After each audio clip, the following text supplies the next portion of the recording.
Hello, I am Dr. T.K. Swamy, surgical gastroenterologist. In this video, I will show you how to close the loop ileostomy. In the last video, I have shown you how to create one. In this video, I will show you how to close the loop ileostomy. Before closing the loop ileostomy, you must be very sure that the disease for which you have done the loop ileostomy is under good control. For this, you need three important tests. Number one is the per-rectal examination. Number two is the endoscopy. Number three is the loopogram. Per-rectal examination, the point you must remember is the sphincter tone. Sphincter tone is very, very important. If the sphincter tone is very low, you should not close the loop ileostomy. If you close the loop ileostomy, patient will develop perineal colostomy. It is a disaster. So, in per-rectal examination, the sphincter tone is very, very important.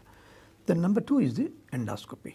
The endoscopy is just to see the anastomotic site, whether there is any stricture or growth there. If you have done a low anterior resection, go and see the anastomotic site.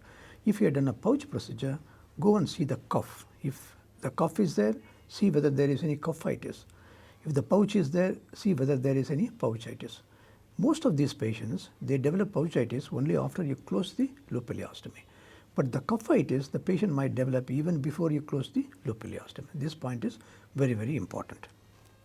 The patients might develop LAR syndrome. For example, if you have done a low anterior resection, the patient might develop LAR syndrome after you close the loop ileostomy. So, it is always better to counsel them beforehand in the case of low anterior resection and in the case of pouch procedures. If there is any inflammation in the pouch or in the cuff, you treat the inflammation. After that, you close the loop ileostomy. This point is important. The third test is a loopogram. Loopogram is just to see the functional status of the remaining bowel. There might be a functional obstruction in the transverse colon. There is a point called Cannonbone point where the midgut joins the hindgut. This is at the junction of the middle third of the transverse colon with the left one third of the transverse colon. It is a watershed area. The middle third is supplied by the vagus nerve, whereas the left one third is supplied by the pelvic nerves. So, it is a watershed area. There might be functional obstruction there if you have operated on the splenic flexure or you have operated on the transverse colon. For example, you would have done surgery or in acute pancreatitis. In all these patients might develop a functional obstruction in the transverse colon. This is more of a theoretical possibility. I have not seen one in my practice. But anyway, you see whether the dye is flowing down freely down to the anastomosis. That's important. If it is not flowing freely, these patients might develop constipation after you close the ileostomy. So, these three tests are important. So, read about LAR syndrome, cuffitis, pouchitis, Cannonbone point, all these are available in the internet. You can go and read them. Coming to the closure of the ileostomy per se, we can either close locally or you can do a laparotomy and then close. We do laparotomy in three important situations. One, if the patient was operated previously for intestinal tuberculosis and you had done a loop ileostomy, then you have to go in because these patients might harbor a stricture or a lot of adhesions. So, it is always better to do a laparotomy, release all the adhesions, then close the loop ileostomy. Number two is when the patient had previous admission for intestinal obstruction, got relieved for more than once, even though he has no obstruction now, these patients require laparotomy. Third one, if you dissect locally, you are not able to enter inside the abdominal cavity because of dense adhesions, then also you have to do a laparotomy and then release all the adhesions, then do the anastomosis. So, these are the three situations where you do laparotomy and then close the ileostomy. Otherwise, you can close locally. There will not be any problem. Now, let us get into the video and see.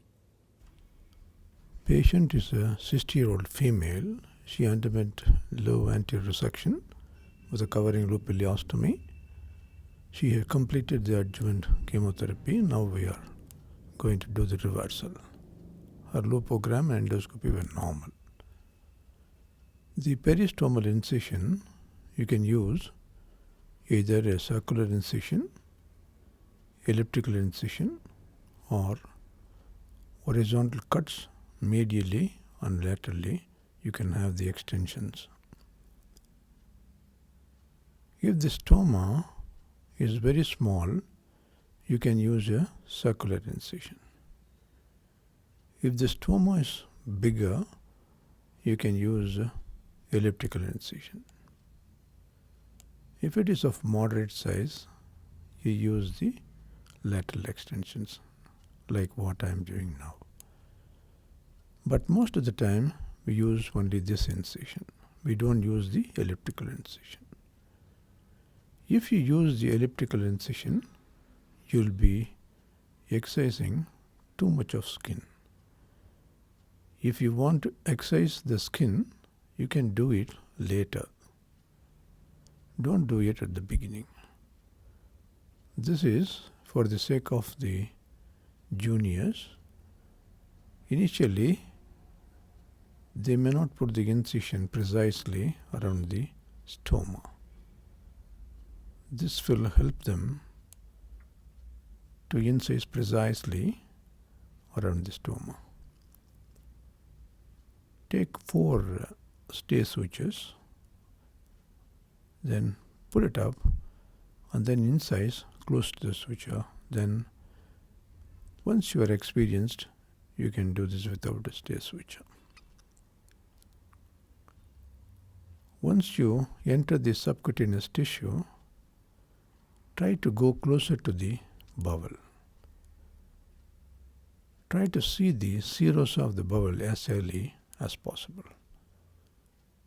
Don't go laterally. If you go laterally, you will be dissecting and taking too much of subcutaneous tissue.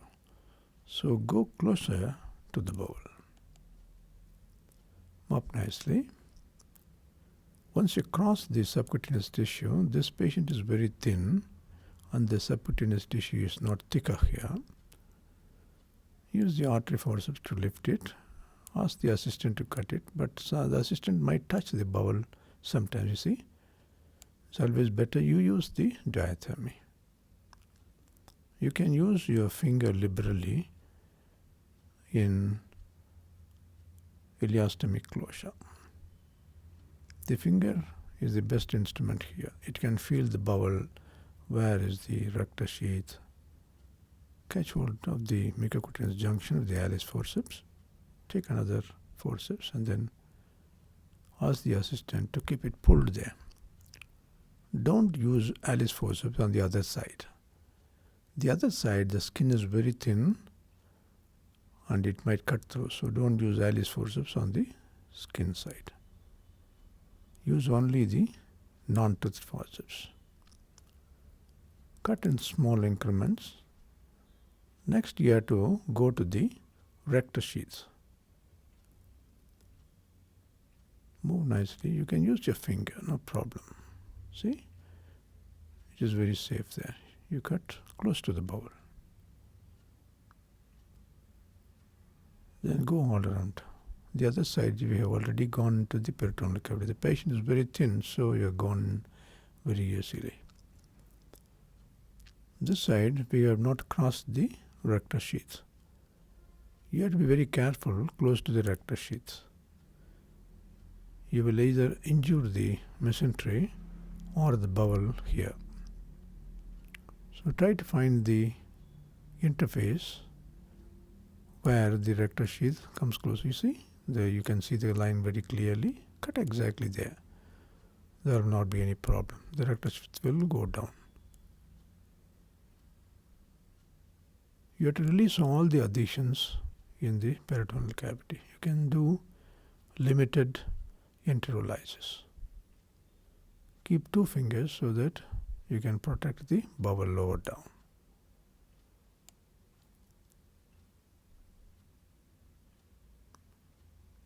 Use the retractor to see whether there is any adhesions inside.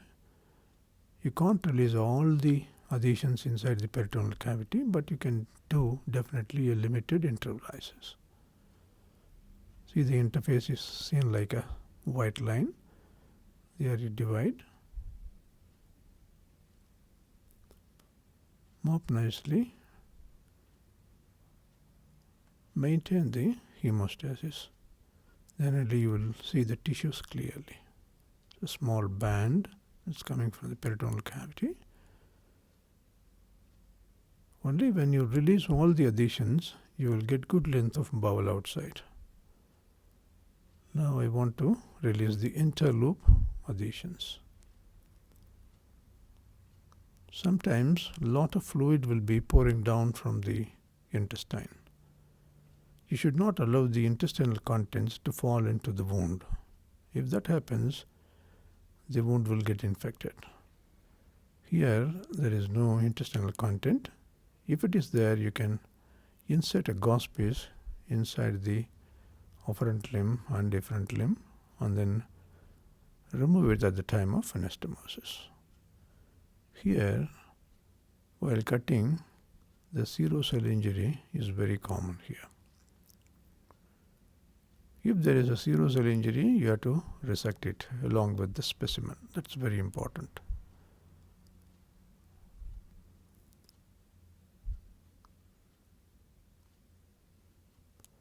See, I have caused a small serosal injury. Don't try to suture this and then keep it inside.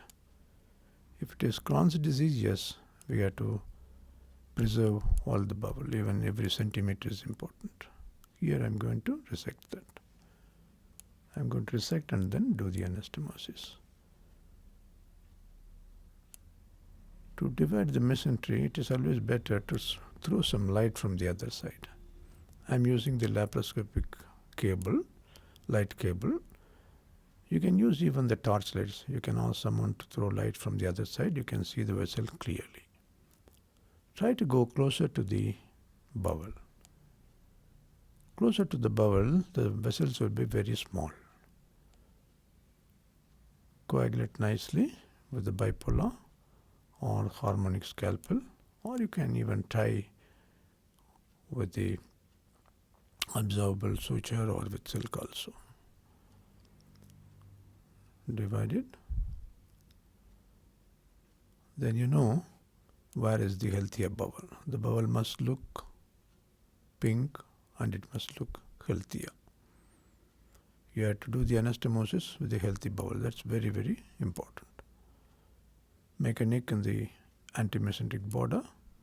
Make sure that you have gone into the lumen by inserting the artery forceps. Otherwise, your staple will move up mucosally. So, insert both the limbs together. See to that you do the anastomosis of the antimesenteric border. Then lock it. Wait for 1 or 2 minutes. Then you fire. We are making the side-to-side anastomosis. So we have to release a little bit only and then pull it out. Don't open it widely. See inside whether there is any bleeding there or not. If there is any bleeding, you can take 1 or 2 sutures with absorbable suture. We are going to divide the bowel here. So in the waiting period, 2 minutes, we can reinforce the staple line with absorbable sutures. That's the crotch stitch. I'm using 30 Vicryl. We will reinforce the whole length most of the time. By the time you complete this, the 2 minutes will be over. Then we can fire the staple.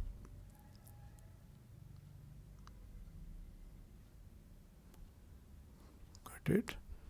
Then you can fire. Then you remove the specimen. That's the specimen. You see the staple line sometimes close to the mesentery. There might be bleeding there. So take a figure of 8 stitch there and then tie it. Once you tie this, the bleeding will stop. If it is not stopping, take another bite.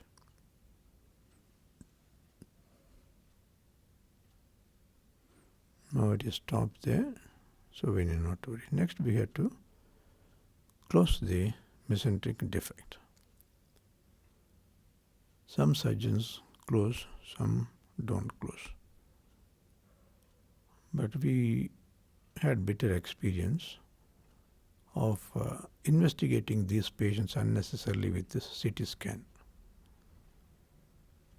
These patients, if they develop postoperative ileus, if you don't close the mesenteric defect, you think of internal hernia sometimes and take a CT scan. If you have perfectly closed this and you have done a very good adhesiolysis, you will not think about intestinal obstruction, and we will not unnecessarily do CT scan. Otherwise, you will think whether the patient has developed internal hernia or not. Take a wider bite. Don't go into the mesentery. Take a wider bite serosally. If you go deeper, you might injure the vessel. So, close perfectly. Takes hardly 5 minutes. You can avoid unnecessary investigations in the postoperative period. That's it. We then avert the anastomosis and then see the posterior side. There also we reinforce. Same 3-0 absorbable. I'm using Vicryl. Ultimately, the anastomosis must be airtight or watertight. That's the idea. Now the anastomosis is adequate, just push it inside. There might be a little bit of blood which has gone inside. Push in a pad nicely, mop it. Then we have to close the wound. Closure is very, very important to avoid the incisional hernia later.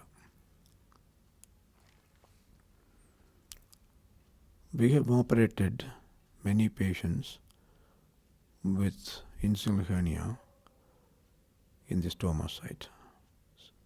All this because if you don't suture the rectus sheath properly, the wound becomes weaker. So you have to close the rectus sheath meticulously. Better use a non-absorbable 1-0 or number 1. I'm using 1-0 monofilament nylon.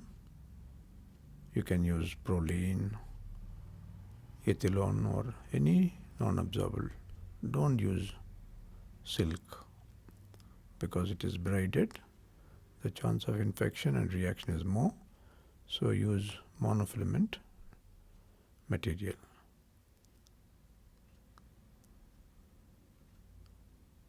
Take wider bites. Don't crush the tissues. Be careful not to take bite in the intestine or the mesentery down.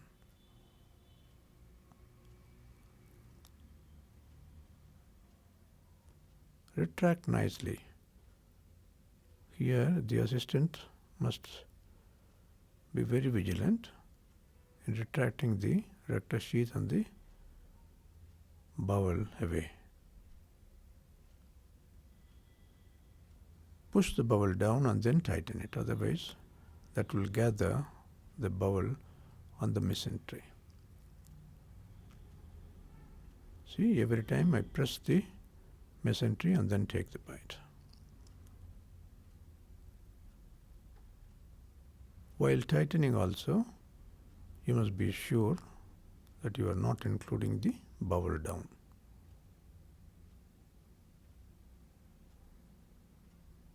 Pull it up. Pull the Alice forces up, then you will get a space. Now again, you push inside nicely and then tighten it. Everything must be done under vision.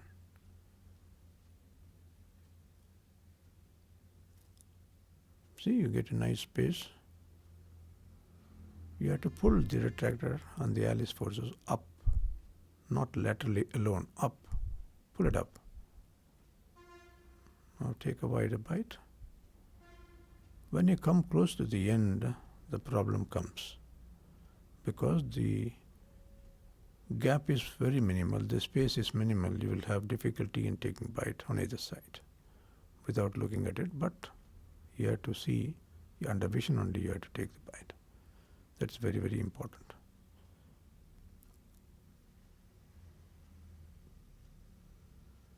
At the end, you leave the previous 2 stitches loose, then you will get space. You can tighten it at last.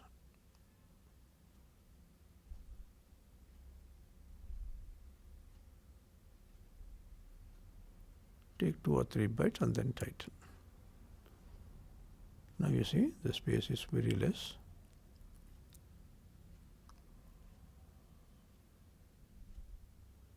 Now I am not seeing anything there. You should not blindly take the bite there. Just see there and then take the bite. That's important. There I am not seeing anything there. Now mop nicely, retract properly. See, and then take bite. That is very, very important. You should not blindly take bite.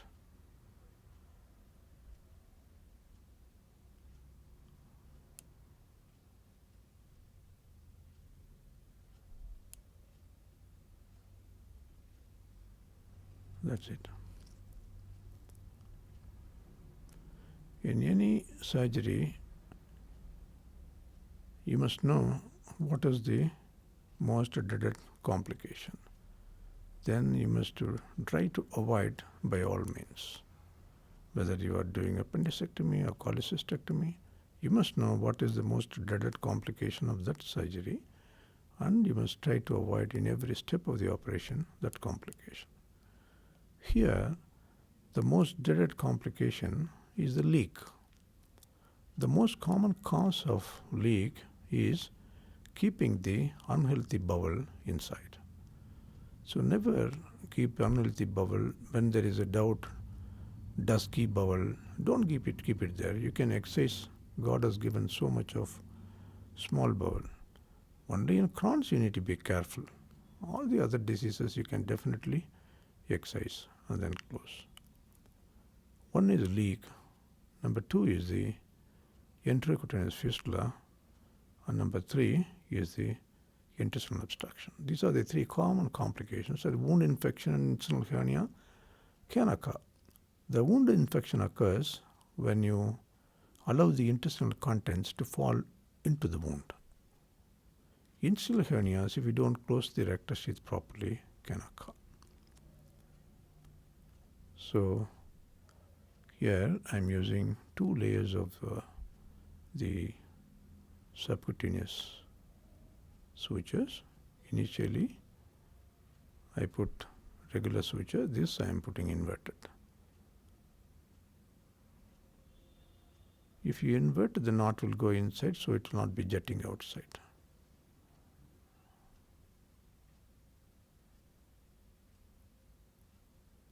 See, I have not excised the skin. The wound has come closely, very nicely. See, while tightening the knot, you have to tighten it along the wound. See, along the wound you have to tighten it. Then only the wound will close on itself. See, I am tightening it along the wound, not across, along the wound. That's very, very important when you come out.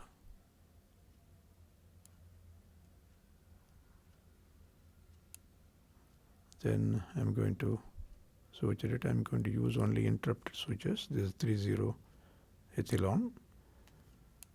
We don't use the subcuticular here, because if you use subcuticular, sometimes the patients, they develop keloid and some thick scar there. So I'm using only the interrupted sutures with 3-0 ethylone. This is the completed picture. Keep few gauze pieces in the ointment and then put a plaster. This patient will be discharged only on the second post-operative day. First day they will be taking oral fluids, and then second day semi-solids, and they'll be going home on the second post-operative day. This is after 3 months, the same patient. So thank you very much for watching this video. Your comments are welcome. Thank you.